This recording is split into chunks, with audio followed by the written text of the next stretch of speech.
ഓ അയ്യോ നിന്റെ അടുത്ത് സഹായം ചോദിക്കാൻ വേണ്ടി വന്നതല്ല ഞാൻ ഇവളും കൂടെ ഒക്കെ ഇവക്ക് പ്രാന്ത് കയറി വന്നതാ. കൂട്ടുകാരെ കാണാൻ ആത്മാർത്ഥമുള്ളൊരു കൂട്ടുകാരിയെ നീ വിളിക്കാതിരുന്നപ്പോഴും ഇവിടുത്തെ ഞാൻ പറഞ്ഞതാ അവൾക്ക് നല്ല മാറ്റം ഉണ്ടെന്ന്. അവളെ നീ ഇപ്പൊ ഗൾഫൊക്കെ കാണാൻ തുടങ്ങിയതേ ഇവള് വിചാരിച്ചിട്ടാ, അത് നീ മറക്കരുത്. അവിടെയും അവിടെ മോടെ കഴുത്തി കടന്ന സ്വർണം വിറ്റിട്ടാണ് എനിക്ക് ഗൾഫിൽ പോകേണ്ട അവിടെ ഒരു ജോലി ഉണ്ടെന്ന് പറഞ്ഞപ്പോഴത്തേക്ക് അവള് പണം ഉണ്ടാക്കി തന്നത്.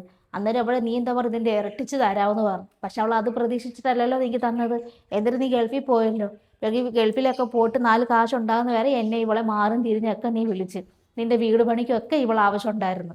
അപ്പോഴും ഞാൻ പറഞ്ഞതാ നീ ഒരുപാട് ആത്മാർത്ഥ കാണിക്കല്ലേ നിനക്ക് കിട്ടത്തില്ലെന്ന്. അപ്പോഴും നീ ഇവളങ്ങ് നിന്നെ അങ്ങ് കണ്ണടച്ചങ്ങ് വിശ്വസിച്ച് മാറത്തില്ലെന്നും പറഞ്ഞുകൊണ്ട് 4 കാശ് കൈ വന്നപ്പോഴത്തേക്ക് നിന്റെ സ്വഭാവത്തിന് മാറ്റം ഉണ്ടായെന്ന് എനിക്ക് നല്ല വൃത്തിക്ക് അറിയാം. ഇപ്പോഴും ഇവിടുത്തെ ഞാൻ പറഞ്ഞതേ ഉള്ളൂ.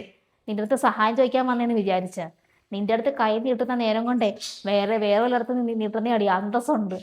സഹായം ചോദിക്കാൻ വന്നത് ഇതൊക്കെ പടച്ചോൻ കാണുന്നുണ്ട്. നീ ഇന്ന് ഈ നിലയിൽ എത്താൻ കാരണം നിന്റെ വീട്ടുകാരോ നിന്റെ ഭർത്താവോ അല്ല, ദാ ഇവള് ഒറ്റ കാരണം നീ ഈ നിലയിലെത്തിയത്. നന്ദിയോട് കാണിക്കരുത്. സഹായം ഇപ്പൊ സ്റ്റാറ്റസിന് പിടിക്കുന്നില്ലെന്ന്.